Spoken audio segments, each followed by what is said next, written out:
அண்மை செய்தி சத்தீஸ்கர் மாநிலம் பிஜப்பூர் பகுதியில் புதைத்து வைக்கப்பட்டிருந்த வெடிகுண்டு வெடித்ததில் 9 ராணுவ வீரர்கள் உயிரிழந்திருப்பதாக தகவல் கிடைத்திருக்கிறது.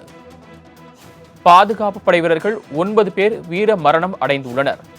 நக்சலைட்டுகள் நடத்திய தாக்குதலில் 9 ராணுவ வீரர்கள் வீர மரணம் அடைந்துள்ளனர். சத்தீஸ்கர் மாநிலத்தில் நேற்று நடைபெற்ற தாக்குதலில் நக்சலைட்டுகள் சுட்டுக் கொல்லப்பட்ட நிலையில் இன்று பதில் தாக்குதல் நடத்தியதில் 9 ராணுவ வீரர்கள் வீர மரணம் அடைந்துள்ளனர். கூடுதல் விவரங்களை சிறப்பு செய்தியாளர் ஜீவபாரதி வழங்க கேட்கலாம். ஜீவபாரதி, கூடுதல் தகவல்கள்.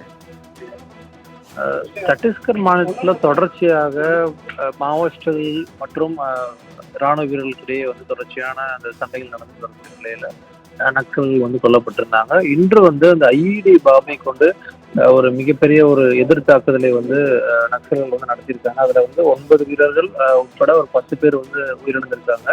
அதுல டிஆர்ஜி வீரர்கள் சொல்லி சில செய்தி நிறுவனங்கள் குறிப்பிட்டாலும் கூட ராணுவ வீரர்கள் அப்படிங்கிற அந்த ஒரு செய்தியை அங்க இருக்கக்கூடிய ஐஜி உறுதிப்படுத்தியிருக்காங்க. தொடர்ச்சியாக பல்வேறு வீரர்கள் அதாவது சிஆர்பிஎஃப்ல இருந்து தொடங்கி எல்லையில பாதுகாக்கக்கூடிய பல வீரர்களை இந்த நக்சல் மற்றும் மாவோயிஸ்டுகள் ஒடுக்கிறதுக்காக பணியில் அமர்த்தப்பட்டிருந்தாலும் கூட தொடர்ந்து நக்சலினுடைய போக்குவரத்து அதே போல அவர்கள் தொடர்ச்சியான தாக்குதல் நடத்தக்கூடிய விஷயங்களை இந்த வடகிழக்கு மாநிலங்களை தொடர்ச்சியா பார்த்துட்டு வரோம். அதுல சண்டிகர்ல தொடங்கி அதே போல அசாம் உள்ளிட்ட மாநிலங்களை தொடர்ச்சியா பார்த்துட்டு வரோம். தற்போது ஒரு எதிர்த்தாக்குதல் மூலமாக 9 ராணுவ வீரர்களை